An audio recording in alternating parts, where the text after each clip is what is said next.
Good morning बच्चों। तो चलिए शुरुआत कर लेते हैं आज की क्लास के लिए। कल तक हमने क्या पढ़ा था? हमने वास्तविक संख्याओं में यूक्लिड विभाजन एल्गोरिथम पर में पढ़ ली थी और आज हम शुरुआत करेंगे। आपकी प्रश्नावली कौन सी पढ़ेंगे?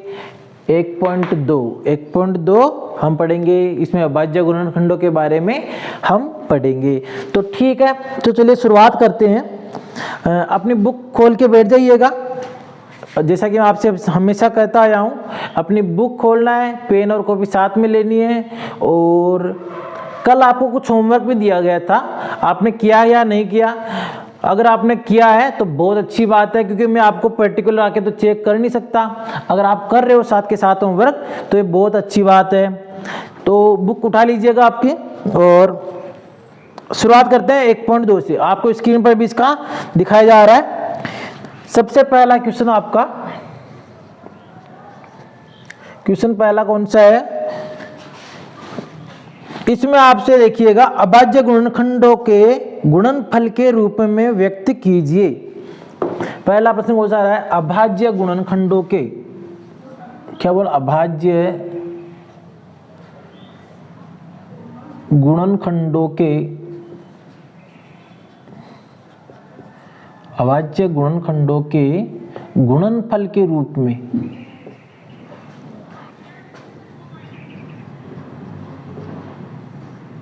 रूप में व्यक्त कीजिए। ये प्रश्न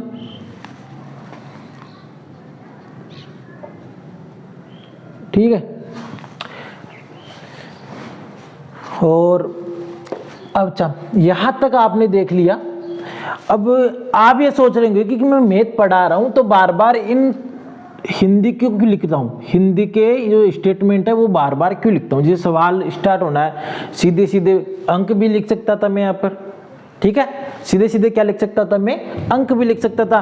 पर मैं बार बार हिंदी पर ही क्यों जोर दे रहा हूँ? क्योंकि गणित ऐसी विषय है जिसकी भाषा सबसे स्पष्ट होती है, सबसे स्पष्ट होती है, सबसे सरल होती है, सबसे तार्किक होती है।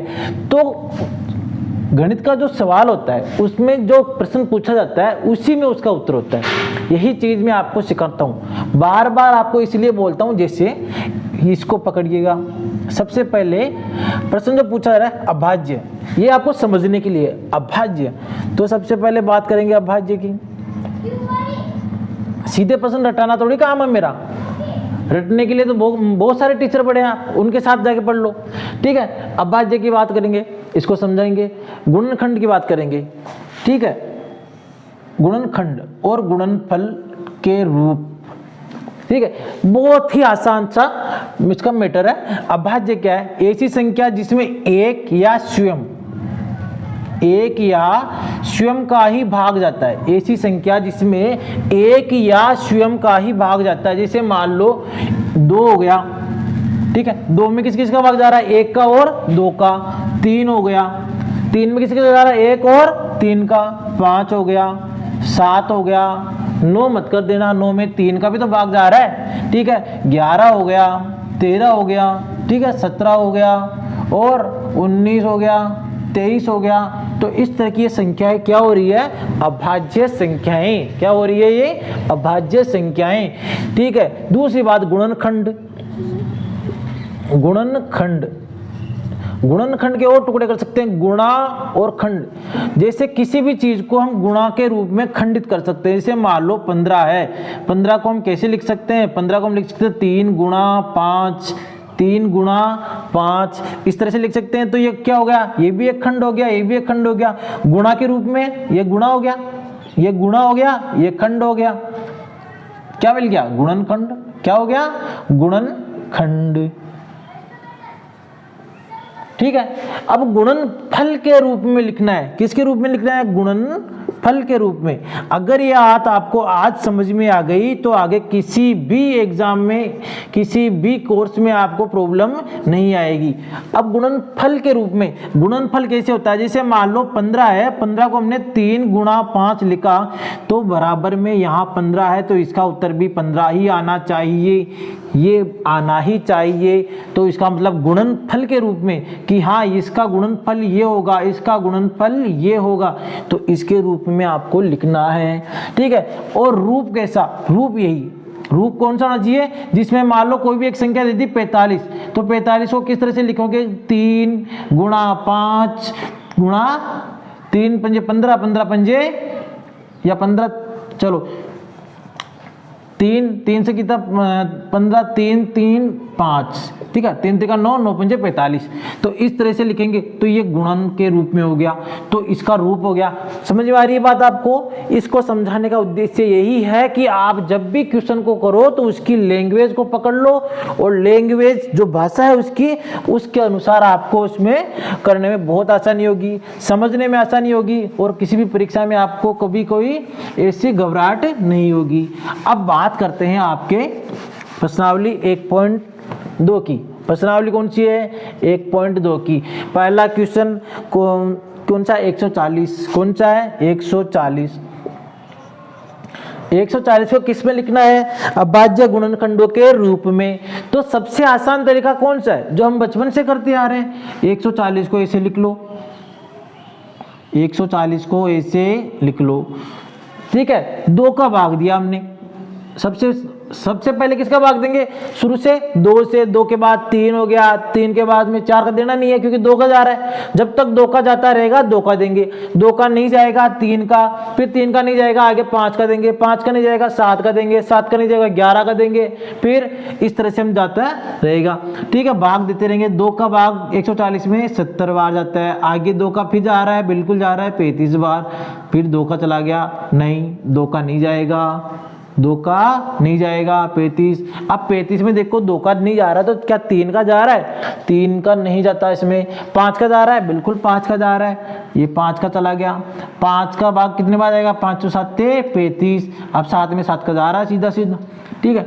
तो अब इस 140 को किस अनुपात में लिख सकते हो आप, किस रूप में लिख सकते हो कि 2 गुणा 2 गुणा 5 गुणा 7, ठीक है। अब यहां पर 2 बार आ रहा है तो इसको ऐसे भी लिख सकते हो आप, 2 की पावर 2, क्योंकि घात हो गई, 2 का स्क्वायर हो गया, 2 बार गुणा हो गया। अगर मान लो 3 बार आता तो क्यूब, जितनी बार आ जाता है, मान लो 2 5 बार आता 2 की पावर 5, 5 बार आ जाता था 2 की पावर 5। तो यहां तक आगे समझ में? तो अब इसको क्या लिख सकते हैं? 2 की पावर 2 गुणा 5 गुणा 7, तो ये किस रूप में हो गया? 140 की। समझ में आ गया यहाँ पर क्वेश्चन आपको? दूसरा क्वेश्चन ले लेते हैं। दूसरा क्वेश्चन कौन सा आपका? 156। ये पहला क्वेश्चन ही चल रहा है, पहले में दूसरा 156। 156 को ऐसे ही करो वापस,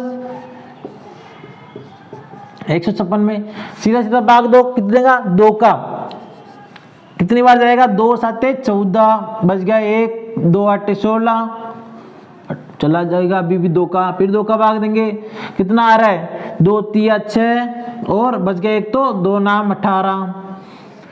अब आगे देखो, 2 का नहीं जाएगा, विषम संख्या आ गई है, 3 का जाएगा, बिल्कुल 3 का जाएगा, 3 3 1 3, 3 3 का 9। अब 13 में तो और किसी का भाग जाता ही नहीं है, तो 13 में 13 का जाएगा, ठीक है। तो ये हो गया 1। अब इसको कैसे लिखेंगे? 2 गुणा 2 गुणा 3 गुणा 13, समझ में आ गया? 2 की पावर 1 2 2, ठीक है, और गुणा 3 गुणा 13, 156। 156 आ गया समझ में आपको? कितना आसान है, बिल्कुल ऐसा ऐसा आपको। अब आपके 2 एग्जाम्पल बच्चे हैं साथ में, अच्छा इसके साथ में 2 क्वेश्चन और बच्चे हैं, तो 2 3 इसके साथ में 3 और बच्चे हैं, तो वो आपका क्या हो गया? होमवर्क। आपका क्या हो गया? होमवर्क। आपको मैंने करना सिखा दिया, जिस तरीके से मैंने 1.1 में आपको करना सिखाया था, और आपको उसमें से थोड़ा सा होमवर्क दिया था। जैसे कुछ जो डिफिकल्ट हो रहा है वो तो मैं करा रहा हूँ, पर स्टार्टिंग आपको सिखाने के लिए मैं 1 सवाल मैं कर रहा हूँ, 1 सवाल आपको होमवर्क के लिए। तो इसमें से आपको 2 दे दिए, 2 तो मैंने करके बता दिया, 3 आपके होमवर्क के। कर लिया होमवर्क? तो होमवर्क में इसको नोट करना है आपको। अब खुद करोगे ना आप, तभी सीखोगे।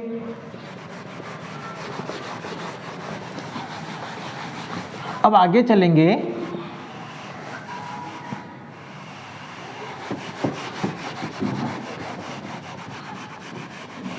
दूसरा क्वेश्चन क्या बोल रहा है? क्वेश्चन 2 कि युग्मों को HCF और एलसीएम ज्ञात करना है। क्या ज्ञात करना है? HCF और एलसीएम ज्ञात करना है। तो ये ज्ञात करना है, हमें ज्ञात करना है। इसकी जांच भी करनी है कि क्या जांच क्या करनी है? जांच करनी है कौन सा? जांच क्या करनी है? HCF गुणा एलसीएम ये किसके बराबर होगा? दोनों संख्याओं के गुणनफल के। यहां पे लिख देंगे दो संख्याओं के गुणनफल के। इसको ऐसे भी लिख सकते हो आप, A गुणा B। ठीक है, A गुणा B बराबर HCF गुणा एलसीएम। ठीक है, इसको हमें क्या करना है? जांच करनी है।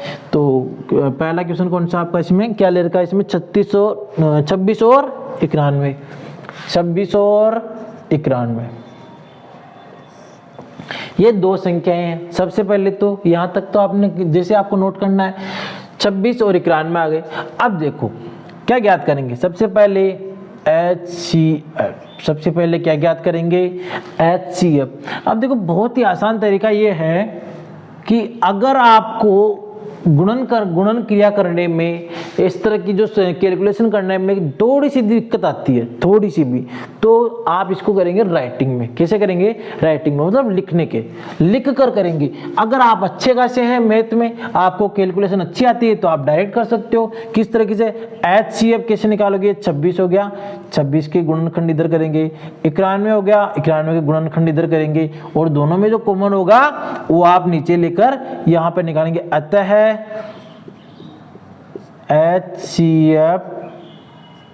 HCF बराबर। ठीक है, अब आप कैसे करोगे? तो सबसे आसान तरीका तो मैं यही बता देता हूं कि 26 को इस तरह से अलग किया, 91 को अलग से किया, 2 का भाग देंगे 26 में, 2 13 बार चला जाएगा, और 13 में तो 13 का ही जाता है, 13 में तो 13 का ही जाता है। तो 2 गुणा 13। इसमें देखो 2 का जाता है क्या? 2 का नहीं जाता, विषम संख्या है। 3 का जाता है क्या? 3 का भी नहीं जाता है। फिर किसका जाएगा? 2 का नहीं जाएगा, 3 का नहीं जाएगा, 5 का वैसे भी नहीं जाएगा। ठीक है, 7 का जा सकता है क्या? 7 एकम 7 बज गए 2, 7 या 21 बिल्कुल जा सकता है। 7 एकम 7 बज गए 2 और 21 हो गया, तो 7 या 21 13 गया, 13 में 13 का भाग जा रहा है बिल्कुल, और हो गया 21। इसको कैसे लिखेंगे? इसको 7 गुणा 21, 7 गुणा 13, 7 गुणा 13। अब यहाँ पर क्या होता है? जैसे ही आप इसको अभाज्य गुणनखंडों के रूप में लिख लेते हैं, आपको ये देखना है कि इनमें कॉमन क्या है, क्योंकि HCF का मतलब क्या होता है? Highest common factor. तो 13 है, इसमें भी 13 है, मतलब 13 क्या आ रहा है? उभयनिष्ठ आ रहा है। तो HCF कितना हो गया? 13। अब वापस ज्ञात करना है 26 91 का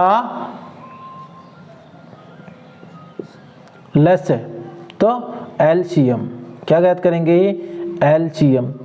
सबसे पहले क्या ज्ञात करेंगे? LCM। LCM कैसे ज्ञात करोगे आप? चलो इस तरह से कर लेंगे। जब HCF के निकालेंगे, जब मैसे पे निकालेंगे, मैसे पे, तब अलग अलग करेंगे। मैसे पे निकालेंगे तब इस तरह से हम अलग अलग करेंगे, और LCM निकालोगे तब ये हो गया LCM। LCM निकालेंगे लेस है, तब कैसे निकालोगे? 26 और बीच में कोमा लगा लेना है, अलग अलग ये संख्याएं हैं तो इनको एक साथ करेंगे। 26 और 91। अब देखो इसमें एक और बात है, यहां पर क्या है? जब भी आप भाग देते हो तो जरूरी नहीं है कि दोनों में भाग जाए। तो ये देखो कि सबसे पहले किसका भाग देना है? 2 से शुरुआत करते हैं, तो 2 का भाग दो। 2 का भाग इसमें कितनी बार गया था? 13 बार, तो 13 लिख दो। 2 का 91 में गया था क्या? नहीं गया, तो वापस उसको 91 को इसी लिख दो। अब देखो 13 का भाग जाएगा वैसे 13 में, 13 का 91 में जाएगा जाएगा कितनी बार, तो 13 की जगह तो एक बार हो गया, 91 में कितनी बार जा रहा था, ये देखो इसको 7 बार, कितनी बार जा रहा था 7 बार। अब 7 को 7 से गुणा कर सकते हो गया, 7 का भाग चला गया। तो क्या क्या मिला हमें, 2 गुणा 13 गुणा 7, यहाँ लिख दो इसको, 2 गुणा 13 गुणा 7, 2 गुणा 13 गुणा 7, 13 7 13 दूनी 26, 26 7 कितना होता है, अगर आप ऐसे काउंटिंग करोगे, या फिर 13 7 91, यहाँ था 13 7 91, और 91 का कितना होता है, दुगुना कितना होता है, एक बार गुणा करके देखो, 91 का दुगुना कितना होता है, 2 और 2 नाम 18, तो 182, क्या हो रहा है 182। ये इसलिए करके बताया आपको ताकि आप जल्दीबाजी में कोई गलती ना करो। तो एलसीएम हमारा क्या मिल जाएगा टोटल, और कुछ वहाँ पे देखा आपने क्या मिल गया, एलसीएम हमारा 182, 182, एलसीएम बराबर 182। क्या ये सही है? अब एचसीएफ मिल गया, एलसीएम मिल गया, तो क्या इसकी जांच करनी है? बिल्कुल करनी है। प्रश्न भी यही कहता है कि पहले एलसीएम ज्ञात करो, फिर पहले एचसीएफ ज्ञात करो, एलसीएम ज्ञात करो, उसके बाद में जांच करो, उसके बाद में जांच करो। तो जांच कैसे करेंगे, तो अतः जांच करने हेतु, कैसे लिखोगे आप लैंग्वेज, अतः जांच करने हेतु, जांच करने हेतु HCF गुणा LCM बराबर A गुणा B, जहां A और B क्या है, दोनों संख्या है, A क्या है, A मान लो, इसको A मान लो, इसको B मान लो, ठीक है। HCF हमारे पास क्या है 13 गुणा LCM क्या है हमारे पास 182, ठीक है, बराबर यहां देखो A और B 26 गुणा 91, 26 गुणा 91। अब आप यहां पर आने के बाद में क्या कर सकते हैं, एक तरीका यह है कि इनको गुणा करके यहां पर लिखेंगे कुछ, इतना बड़ा गुणा कौन करेगा, इन दोनों को गुणा करके यहां पर लिखेंगे कुछ, और इन दोनों को गुणा करके यहां पर लिखेंगे कुछ। अब हम ये देखेंगे कि ये वाला और ये वाला बराबर है कि नहीं है, बराबर है तो बिल्कुल ये सही है, ठीक है।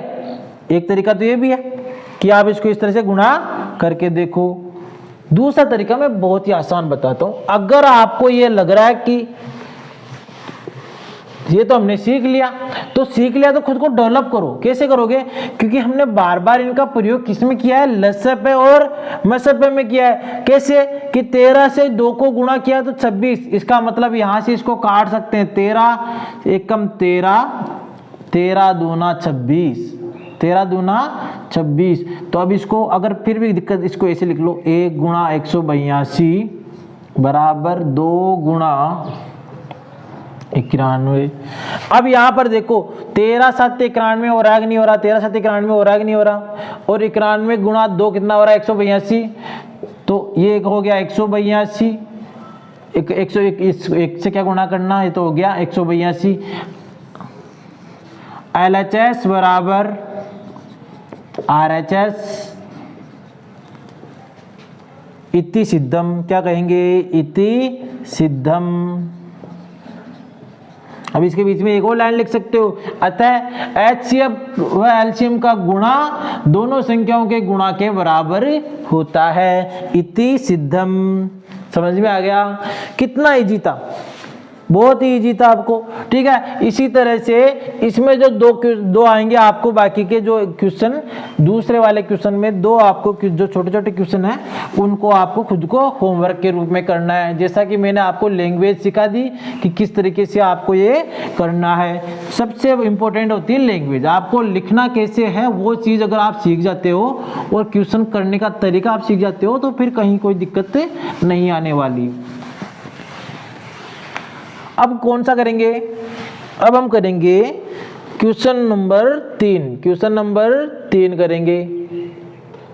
आ जाओ क्वेश्चन नंबर 3, बुक निकाल लो। अभाज्य गुणनखंड विधि द्वारा निम्नलिखित पूर्णांकों के एचसीएफ व एलसीएम ज्ञात कीजिए। तो हम क्या कर रहे थे इतनी देर? अच्छा, अभाज्य गुणनखंड विधि से कर रहे थे, पिछली बार भी तो किया था। सेम टू सेम ऐसा ही प्रश्न आ गया, पर इसमें 3 संख्याएं आई हैं, पर अभाज्य गुणनखंड विधि का प्रयोग भी करना है और एचसीएफ एलसीएफ भी ज्ञात करना है। तो देखो पहले तो लिख दो अभाज्य गुणनखंड, क्योंकि मैंने आपको पहले सिखा दिया अभाज्य गुणनखंड क्या होता है। तो अभाज्य गुणनखंड विधि से क्या क्या ज्ञात करना है? एचसीएफ व एलसीएम ज्ञात करना है। ठीक है, आगे भी कुछ करना है क्या इस क्वेश्चन में? कुछ नहीं करना। तो छोटा सा एग्जांपल है, पहला वाला क्वेश्चन है, बहुत ही इजी क्वेश्चन आते हैं आपके। 12, 15, 21, 12, 15 और 21, 12, 15 और 21। 1 मिनट चल तो रहा है ना? हाँ चल रहा है। 12, 15 और 21। अब जैसा कि मैंने आपको सिखाया था, आप क्या करोगे? इनका अभाज्य गुणनखंड विधि से क्या ज्ञात करोगे? एचसीएफ ज्ञात करते हैं। तो सबसे पहले लिखेंगे एचसीएफ। तरीका देख लो, 12 का यहाँ पर कुछ गुणनखंड होता है, अभाज्य गुणनखंड। कौन सा? अभाज्य गुणनखंड। दूसरा 15 का यहाँ पर कुछ लिखना है आपको, जो भी होगा। फिर 21, यहाँ पर कुछ आपका गुणनखंड आएगा। इसके बाद उभयनिष्ठ क्या आ गया? सार्वय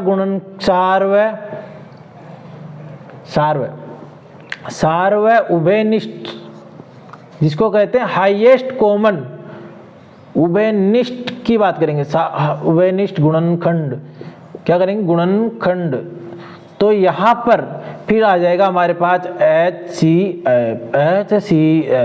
ठीक है, तो इसको हमने यहाँ तक तो लिख लिया। आपको ऐसे लिखना है। अब साथ में आपको ये पीछे कर लेना है कॉपी के, कि यहाँ पर 12, 15, 21। ठीक है, तो 2 का भाग देंगे, 2 छक्की 12, 2 का 3, 2 तिया 6, 3 एकम 3 का जाएगा, 2 का नहीं जाएगा, 15 है। 3 पंजे 15, 5 का चला जाएगा 1। अब यहाँ पर 2 का नहीं जा रहा, 3 3 7 21 7। ठीक है, तो 2 गुणा 3। यहाँ तक कोई दिक्कत है क्या? 2 गुणा 3। फिर 15 का क्या है? 3 गुणा 5। 15 का क्या है? 3 गुणा 5। 21 का क्या है? 3 गुणा 7। 3 गुणा 7। अब यहां पर ये देखो कि सार्वभौमिक एचसीएफ क्या होता है? Highest common factor. सी का मतलब कॉमन। ऐसा क्या है जो सब में कॉमन हो? मुझे तो ये 3 दिख रहा है, यहाँ पर भी मुझे 3 दिख रहा है, यहाँ पर भी 3 दिख रहा है। इसके अलावा कोई दिख रहा है क्या? इसके अलावा और कोई है क्या ऐसा? कोई 2 5 7 ऊपर नीचे सब में हो गई? नहीं है, कोई नहीं है, कोई नहीं है। तो सार्वभौमिक गुणनखंड बराबर 3। तो एचसीएफ क्या है हमारा? एचसीएफ हमारा क्या है? 3। अब हम बात करेंगे एलसीएम की। अब हम बात करेंगे एलसीएम की। यहां पर आने के बाद में 2 टुकड़े करेंगे इस बोर्ड के। एक तो जिनकी मैथ अच्छी है, ठीक है, एक तो जिनकी मैथ अच्छी है वो करेगा वो किस मतलब मान लो इसको बोलो A1। ठीक है, ए कोई 2 बालक है, ए बालक और बी 2 बालक है। यहां पर आने के बाद में थोड़ा सा मैं आपको अलग लेके चलना चाहूंगा, ए और बी। अब मान लो बी ऐसे बालक है जो हमेशा से ही पुराने तरीके से पढ़ते आ रहे हैं और ज्यादा खुद को कमजोर समझते हैं, और ए ऐसे बालक है जो सीखना चाहते हैं नए नए तरीके। ठीक है, कि हम जितना हम सीख सके हैं उससे ज्यादा किस तरह से सीखा जाएगा और जल्दी से क्वेश्चन कैसे किया जाएगा। ठीक है, तो सबसे पहले बी वाले से करेंगे शुरुआत, क्योंकि बी वाले कमजोर है। बी वाले कमजोर है क्यों? क्योंकि वो डरते हैं कुछ नया करने से। बी वाले कमजोर क्यों है? कुछ नया करने से डरते हैं। और ए वाला क्या करेगा? नए तरीके से इस सवाल को हल करेगा। अब बी वाला क्या करेगा? बी वाले को वापस यही क्वेश्चन दे दिया हमने, बी वाले को क्वेश्चन यही दे दिया कि तू अब इसका क्या निकाल? एलसीएम। तो इसका क्या निकाल? एलसीएम। और यही क्वेश्चन इसको दिया। तो अब बी वाला छात्र क्या करेगा? तो ये छात्र जो है कि क्या करेगा? अब ये छात्र हो गया एक, ठीक है। इसके नाक नहीं बनाई मैंने, इसके बना दी, और ये मोटा ताजा ये हो गया, मस्त बात, ठीक है। ये इसको एलसीएम बी के लिए कहा था। अब ये क्या करेगा, ये अपने पुराने तरीके से करेगा, क्योंकि इसको ज़्यादा दिक्कत आती है सवाल हल करने में। तो 12, 15, 21 जो पुराना तरीका इसको लेके चलेगा। तो चलो ये भी ठीक है, 2 से भाग दिया, किसी में जाएगा 2 चक्की 12, 15 में जाता है क्या, 15 में तो भाग जाता ही नहीं है, तो 15 को ऐसा का ऐसा ही लिख देंगे। 21 में जाता है क्या, नहीं जाता, तो 21 को ऐसा का ऐसा ही लिख देंगे। फिर 2 का जाएगा, बिल्कुल इसमें जाएगा 3 बार। 2 का कितनी बार जाएगा, 3 बार। 15 में जाता है क्या, नहीं जाता। 21 में जाता है क्या, नहीं जाता, ठीक है। आगे चलेंगे, अब 3 का जाएगा, 3 का जाएगा 1 बार। 3 पंजे 15, 3 7 21, ठीक है। अब यहाँ पर 5 का जाएगा 1 बार, और 7 ऐसा का ऐसा ही उतर जाएगा। 5 का 1 बार जाएगा, अब 7 का 1 बार चला गया, तो ये यहाँ पर सब कुछ 1 1 1 चल रहा है। अब यहाँ पर खत्म हो गया मामला, ठीक है। अब आगे यहाँ पर बात करें तो ये क्या करेगा, एलसीएम निकालेगा 2 गुणा 2 गुणा 3 गुणा 5 गुणा 7 करके। कैसे निकालेगा, 2 गुणा 2 गुणा 3 गुणा 5 गुणा 7। अब इनको ये गुणा करेगा, इनको क्या करेगा, ये गुणा करेगा, ठीक है। करो गुणा, 2 दूनी 4, 4 3 12, 12 पंजे 60, वापस करो, 2 दूना 4, 4 3 12, 12 मुझे 60, और 6 7 42, कितना आ रहा है, 420। कितना आ रहा है, 420। ये इस तरह से गुणा करके निकालेगा कि मेरा एलसीएम आ गया, मेरा एलसीएम आ गया। अभाज्य गुणनखंड विधि से एलसीएम निकाल लिया इसने, ठीक है। पर हम कहें कि मान लो आपको अभाज्य गुणनखंड विधि से इस तरह से नहीं निकालना था, यहां तक तो हमने 3 आ गए कॉमन, 3 आ गया इसका कॉमन, तो 3 को एक ही बार लेगा। उसके बाद में 2 आ गया, 2 को ले लिया। उसके बाद में 2 आ गया, इसको 2 को ले लिया। यहाँ पर 5 आ गया, यहाँ पर ये 7 बचा हुआ है।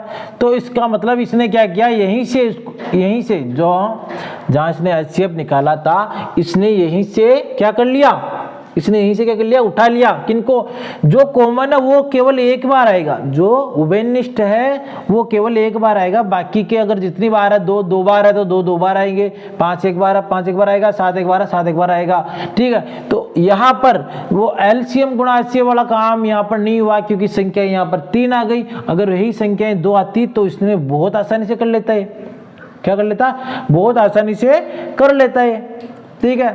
तो चलो कैसे करेंगे वापस, 3 दूनी 6, 6 दूनी 12, 12 पंजे 60, और 60 गुणा 7, 6 7 42, 420। क्या हो रहा है, 420। इसका मतलब इसने निकाला दोनों का बराबर है, इसने निकाला दोनों का बराबर है। समय दोनों को लगा, पर इसको बिल्कुल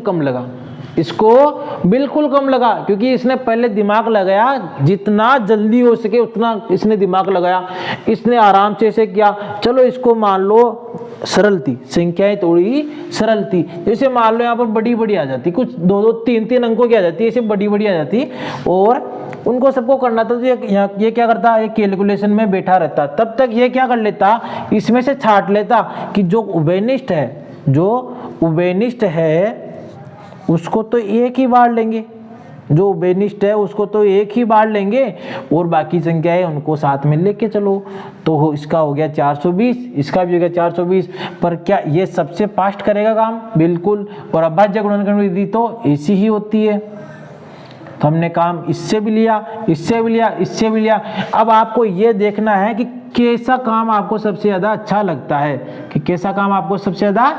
लगता है, इसमें आगे एग्जाम्पल और होंगे, ठीक है। क्वेश्चन भी और है, 17 23 29, ठीक है, और 8 9 और 25, इस तरह के आपको होमवर्क में करने हैं। इस तरह के आपको क्या करने हैं, होमवर्क में करने हैं। आगे चलेंगे हम, लंबा हो गया क्वेश्चन समझाने के लिए, ठीक है। समझाने के लिए थोड़ा सा क्या टाइम लगता है, तो कोई बात नहीं है, पर आपको समझ में अच्छे से आना चाहिए। अब निकाल लो आपका कौन सा क्वेश्चन आएगा। तीसरा कर लिया हमने, चौथा करेंगे। चौथा क्वेश्चन क्या है, जिसके बारे में अभी वो होशियार छात्र बात कर रहा था ना, उसके लिए आएगा। वो होशियार छात्र ये रहा, ठीक है। अब ये मोटू आ गया इधर, ये कह रहा कि जो क्वेश्चन में वहाँ करने वाला था वो यहाँ करूँगा। कैसे? क्योंकि क्वेश्चन देखो, HCF किसका दे रखा है, दो संख्याओं का, 306 गुणा 657, 306 गुणा 657 बराबर कितना दे रखा है, 9। मतलब इनका HCF कितना है, 9। HCF कितना है यहाँ पर, 9। और अब ये क्या पूछ रहा है, LCM ज्ञात करो। तो LCM ज्ञात करो, LCM ज्ञात करो, LCM ज्ञात करो। तो इसको ये पता है कि HCF को अगर हम LCM से गुणा करेंगे तो किसके बराबर होगा, दोनों संख्याओं के गुणनफल के बराबर, दोनों संख्याओं के गुणा करने के बराबर। तो जैसा कि इसको पता था उसी तरह से ये जमा लेगा। कैसे जमाएगा, ए मान लो 306 है, 600, अच्छा बुक में ये नहीं दे रखा, बुक में कोमा है, ठीक है। तभी मैं देखा यहाँ पे गुणा क्यों आ रहा है। 306 है और गुणा किससे करेंगे, दूसरी संख्या से, 657। अब आगे देखो, LCM हमें पता ही नहीं है, तो मान लो LCM क्या मानेंगे, LCM को हम लिखेंगे L गुणा HCF हमें पता है क्या, बिल्कुल पता है, 9। अब आपको ये पता है कि जब इस तरह से हम डायरेक्ट भी काट सकते हैं, वरना ये कहाँ चला जाएगा, इसके नीचे। ये 9 कहाँ चला जाएगा, इसके नीचे। चलो नीचे जा रहा है तो जाने दो, इसको नीचे ही ले आओ, यहाँ से नीचे ले आएंगे। चलो भाई इसका काम हो गया, पक्षांतरण हो गया। यहाँ पर ऊपर था तो नीचे आ गया। अब देखो LCM ज्ञात करना है हमें, तो क्या ज्ञात करना है, LCM। यहाँ पर आने के बाद में आप क्या कर सकते हो, दो तरीके हैं। एक वही तरीका, इन दोनों को गुणा करो फिर 9 का भाग दो, फिर या फिर इससे क्या कर सकते हो आप, इससे काट सकते हो, 9 का भाग देंगे 65 में, 9 साते 63, 9 साते 63, 9 साते 63, कितना बचेगा, 2, तो 27 हो जाएगा, 27 हो जाएगा। तो 9 तिया 27, 9 तिया 27, कितना वापस देखो, 9 साते 63 बच गए, 2 65 में से 2 गए तो 2 यहाँ लग जाएगा, तो 27 हो जाएगा, 9 तिया 27। अब हमारे पास क्या बचा, 306 गुणा 73, 306 गुणा 73। अब आप इसको मल्टीप्लाई कर सकते हो, कैसे, 306 गुणा हो गया 73 हो गया, कैसे करोगे, वापस वही तरीका आप देख लो, जैसे 3 चंग 18 हो गया, 3 त्रिका 9, वापस 7 चंग 42, 7 या 21, 8, 1 और 2 3, 9 और 4 13, हासिल के 1 2 गए, और यहाँ पर कितना है, यहाँ पर तो 2 ही आएगा। तो 22 3 3 8 क्या हो गया, 22,338, 22,338। तो इसका LCM बहुत बड़ा निकला है। LCM कितना निकला है, बहुत ही बड़ा निकला है, 22,338,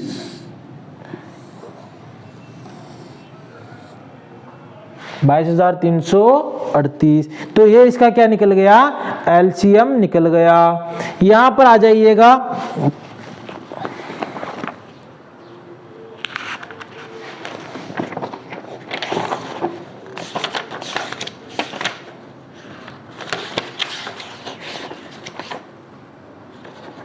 अगला सवाल। अगला सवाल कौन सा है,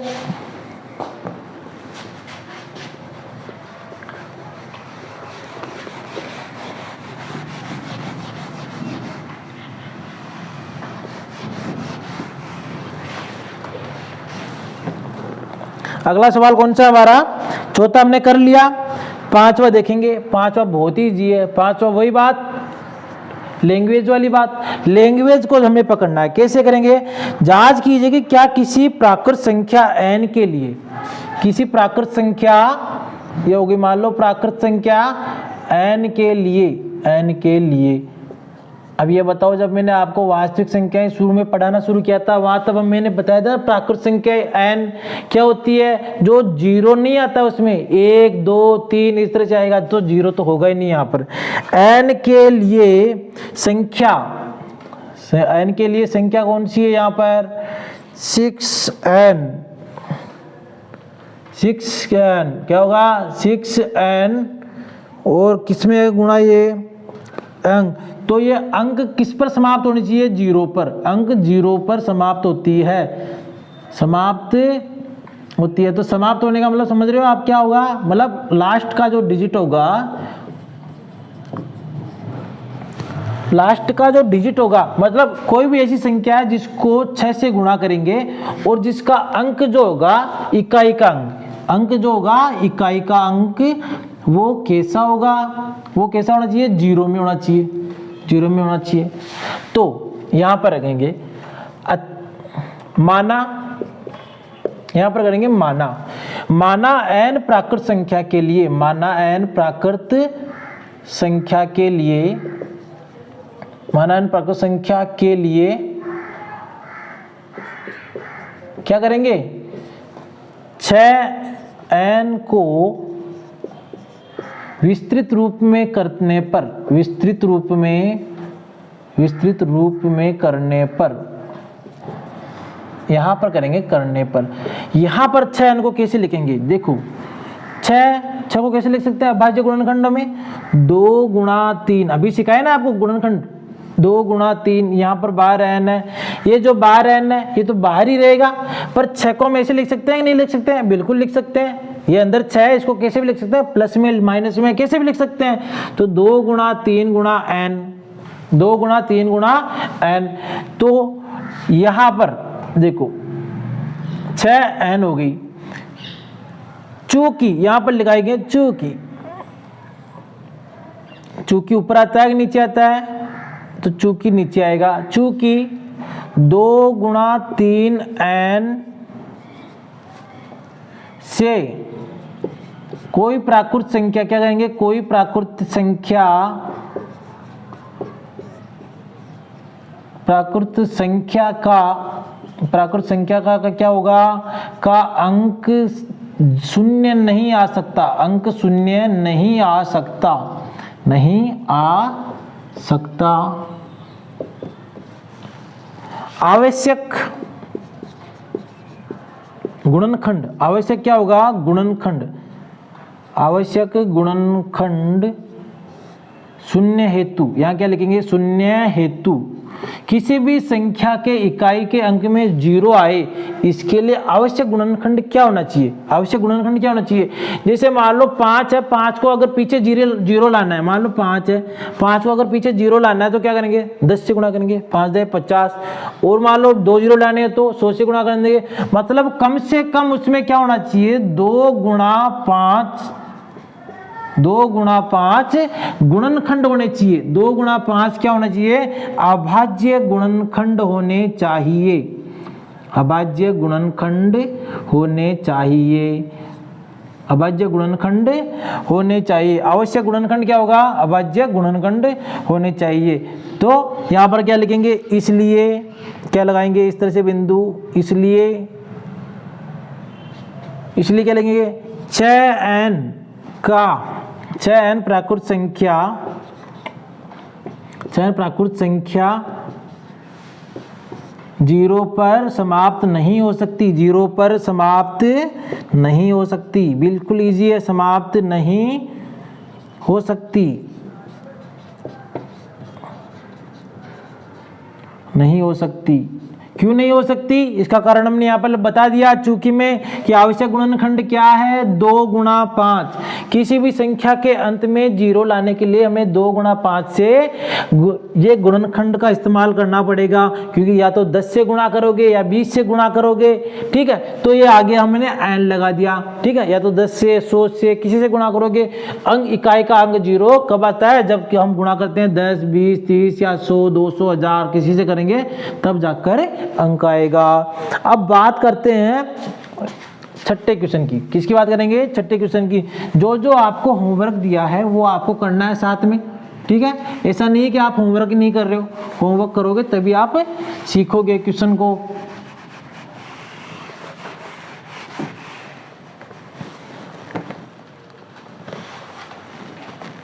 अब यहां पर देखो छठा क्वेश्चन है, यहां पर 7 गुणा 11 गुणा 13 प्लस के 13 है, प्लस के क्या है 13 है, एक संख्या ये हो गई, यहाँ पे हमने इसको कर लिया गया। 7 गुणा 6 गुणा 5 गुणा 4 गुणा 3 गुणा 2 गुणा 1 और प्लस में कितना है 5, प्लस में कितना है 5। तो ये क्या है कि भाज्य क्यों है। अभी हमें ये बताना है कि ये भाज्य है पर क्यों है, भाज्य है पर क्यों है। अब भाज्य है पर क्यों है, मैंने आपको जब बताया था भाज्य अभाज्य संख्याओं के बारे में, तब आपसे क्या कहा था कि अभाज्य संख्याएं वे होती है जो एक या स्वयं का भाग जाता है, किसमें एक या स्वयं का भाग जाता है, एक का तो सब में भाग जाएगा ही जाएगा, तो एक या स्वयं का भाग जाता है तो वो अभाज्य। और भाज्य जिनमें एक के अलावा भी कोई और संख्या को भाग जा रहा है, जैसे मान लो 15 है, 15 को कैसे मानेंगे, 15 में देखो 1 का जाता है, उसके बाद में 3 का जाता है, 3 के बाद में 5 का जाता है, उसके बाद में 15 का जाता है, मतलब 4 तो उसके गुणनखंड हो गए, 3 का भी जा रहा है और 5 का भी जा रहा है। तो हमें इनको भी इसी तरीके से प्रदर्शित करना है। समझ में क्या आ गई, इसको देखो, किसको देखना है, भाज्य शब्द को देखना है। और भाज्य शब्द को देखना है तो इसका मतलब हमें क्या बताना है इसको, कि ये 2 गुणनखंड और हैं, और यही तो बताना है। कैसे करेंगे, बहुत ही आसान है। कैसे करेंगे, जैसे मान लो इसको ये हो गया, यहां पर तो हमने लिख लिया चूंकि, यहां पर लगा देंगे चूंकि, और इसलिए बहुत आसान रहता है करना, चूंकि और इसलिए ये चूंकि लगाया, चूंकि यहां पर इसको क्योंकि चूंकि 13 उभयनिष्ठ लेने पर, 13 क्या करेंगे उभयनिष्ठ लेने पर, 13 उभयनिष्ठ लेने पर, क्योंकि 13 देखो प्लस के इस साइड भी आ रहा है तो इस साइड भी आ रहा है, तो हम कॉमन ले सकते हैं। 13 उभयनिष्ठ लेने पर 13 तो बड़ा कोष्ठक बन जाएगा, ये तो 7 का 7 ही है, गुणा 7 है, गुणा 11 है, गुणा यहां पर क्या होगा 7 और 11 यहां से निकला था ये हो, तो यहां पर क्या आएगा 1, यहां पर क्या आएगा 1 और प्लस, क्योंकि 13 यहां से तो कॉमन निकला था, यहां पर आ गया प्लस। अब 13 है कम 13, तो यहां पर भी हो गया 1, यहां से भी कॉमन लिया था। अब देखो 11 7 77 और 77 को 1 से गुणा करने से क्या मतलब है, 77 एकम 77 प्लस 1, 77 प्लस 1, यहां पर देखो 77 प्लस 1 कितना होता है 78 होता है। 13 यहाँ 12 आ रहा है, 13 12 आ रहा है, कोष्ठक खुलेगा तो गुणा होगा 13 गुणा 78, 13 गुणा 78, 13 गुणा 78, गुणा मत कर देना, यहां पर छोड़ना इसको लाके। यहां पर देखो यहाँ पर क्या है कॉमन ऐसा, प्लस के इधर 5 है, तो चूंकि 5 उभयनिष्ठ लेने पर, 5 क्या लेंगे उभयनिष्ठ लेने पर, 5 उभयनिष्ठ लेने पर, 5 उभयनिष्ठ लेंगे तो क्या आएगा 5 यहाँ पर ले लिया हमने कोष्ठक में, 7 गुणा 6 गुणा 5 नहीं आएगा 1 आएगा, 1 गुणा 4 गुणा 3 गुणा 2 गुणा 1 प्लस 1। चलो ये थोड़ा सा लेंथी हो गया, इसको कैसे गुणा करोगे, 1 का तो छोड़ो, 2 तिया 6, 2 तिया 6, 6 चौके 24 और 24 को हो गया 24, तो 24 को यहाँ लिख लो 24 गुणा 7 छंग 42, एक मिनट के लिए इधर करके देख लो आप, 42 को गुणा किया किससे, देखो 4 3 12 24 और ये हो गया, तो 42 को किससे गुणा करना है 24 से गुणा करना है। कैसे करोगे, 4 दूनी 8, 4 चौक 16, 2 चौक 2 दूनी 4, 2 चौक 8 हो गया, 4 4 10 के 0 हासिल का 1, 8 1 8 1 9 1 10, 1008 क्या हो गया 1008। तो इसको यहाँ पे भी हटा दो, सीधा क्या लिखना है 1008 प्लस का 1 5, 1009 5, कोष्टक खुलेगा 5 गुणा 1009। अब यहाँ पर जैसे ये आ गया, तो यहाँ पर आने के बाद में आपको गुणा नहीं करना, यहाँ पर आने के बाद में क्या लिखोगे, इसलिए, क्या लिखोगे, इसलिए, ठीक है, इसलिए, ठीक है, तो इसलिए बाद में लिखोगे यहाँ पर एक के अलावा या एक के अतिरिक्त दो अन्य गुणनखंड भी है, दो अन्य गुणनखंड भी है, गुणनखंड भी है, इसलिए दोनों संख्याएं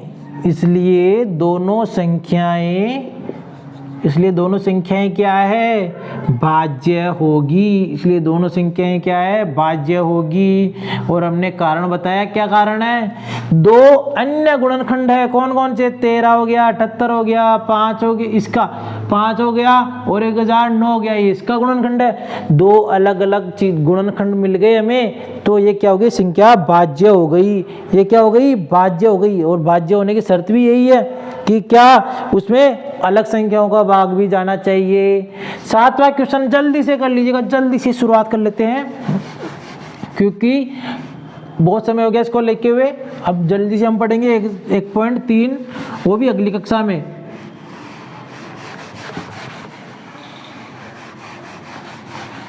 ठीक है,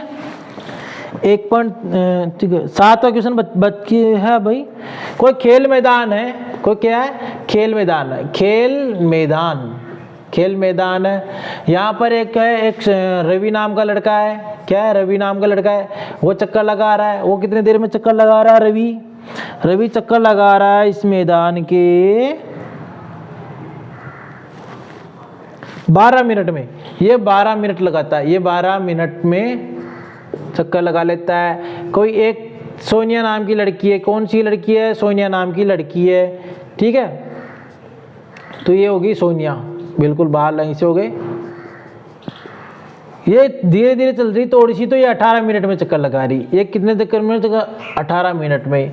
पूछा क्या जा रहा है, दोनों वापस कौन से स्थान पर मिलेंगे, कौन से नहीं, कितने समय बाद में क्या मिलेंगे, दोनों कितने समय बाद में मिलेंगे। अगर ऐसे क्वेश्चन होते हैं जैसे घंटियों वाले होते हैं, जैसे मान लो 1 घंटी 12 मिनट में जिए, एक 15 मिनट में जिए, एक 17 मिनट में जिए, बताओ वापस पुनः एक साथ कब बजेगी।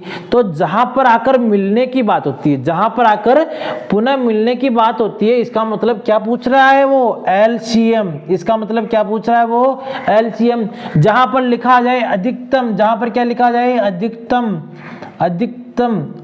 अधिकतम और कुछ मैनेज करने की बात हो रही है, व्यवस्था की बात हो रही है, किसकी बात हो रही है, व्यवस्था की बात हो रही है, तो वो क्या निकालेगा, HCF। वहां पे क्या निकालेगा, HCF। मिलने की बात हो रही है, तो LCM। मिलने की बात हो रही है तो क्या होगा, LCM।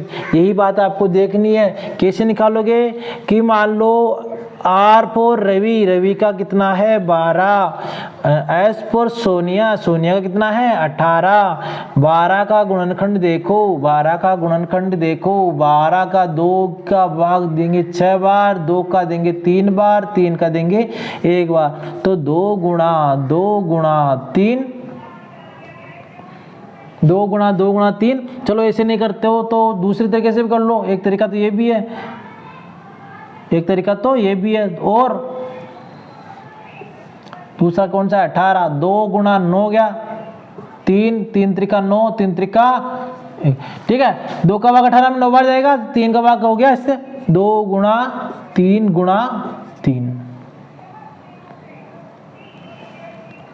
ठीक है। तो यहां पर क्या आएगा, 2 कॉमन आ गया, दोनों में है, 3 कॉमन आ गया, दोनों में है, तो HCF क्या हो गया, पहले तो HCF आ जाएगा हमारे पास 2 गुणा 3 बराबर 6, 2 गुणा 3 बराबर 6। अगर ये क्वेश्चन में अगर डिजिट जैसे 18 है और 12 ही है, अगर मान लो 18 और 12 की जगह कुछ बड़े बड़े होते हैं, जैसे मान लो 1098 होता, कुछ 728 होता, इस तरह का होता, तब जाकर आपको यहाँ तक आने में एक फायदा मिलता। अब ये छोटा है, छोटे को आप सोच रहे होंगे हम तो यार ऐसे भी कर सकते थे, कैसे कि 12 18 2 का इस तरह से भाग देंगे, 2 का इस तरह से भाग देंगे तो 2 का 2 6 2 9, 2 का करेंगे 3 बार, ये 9 का नहीं जाएगा, 3 का करेंगे 1 बार, ये 3 का, फिर 3 का 1 बार करेंगे, ये हो गया, ठीक है। तो 2 का करेंगे 6 बार, और 2 का 3 और 3 हो गया 9 बार, फिर 3 का 3 बार हो गया, 3 बार हो गया, ठीक है। तो 2 दूनी 4, 4 3 12 12 3 36, तो यहाँ पर आ जाएगा 36। 36 क्या हो गया एलसीएम, 36 क्या हो गया एलसीएम। पर आपको देखो छोटी संख्या ही थी, मान लिया छोटी संख्या ही थी, कर भी लिया, आपका आसानी से उत्तर भी निकल गया। अगर मान लो यहाँ पर बड़ी आती तो आप इसको करते, तो इससे बढ़िया तो क्या हो सकता था आपके लिए एलसीएम। अब देखो एचसीएफ मिल गया, ये हो गया। तो हमें ये पता है कि एचसीएफ गुणा एलसीएम, एचसीएफ गुणा एलसीएम बराबर ए और बी से गुणा करते हैं, हमें ये भी पता है। तो संख्या कौन सी है, पहली 12, दूसरी कौन सी 18।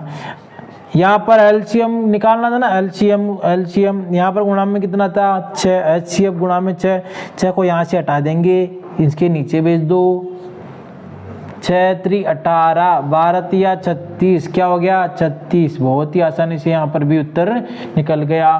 तो उसका उत्तर क्या होगा यहाँ पर आने के बाद, अतः क्या करेंगे 36 मिनट के बाद, अतः 36 मिनट के बाद रवि और सोनिया, 36 मिनट के बाद रवि और सोनिया पुनः एक साथ एक स्थान पर मिलेंगे।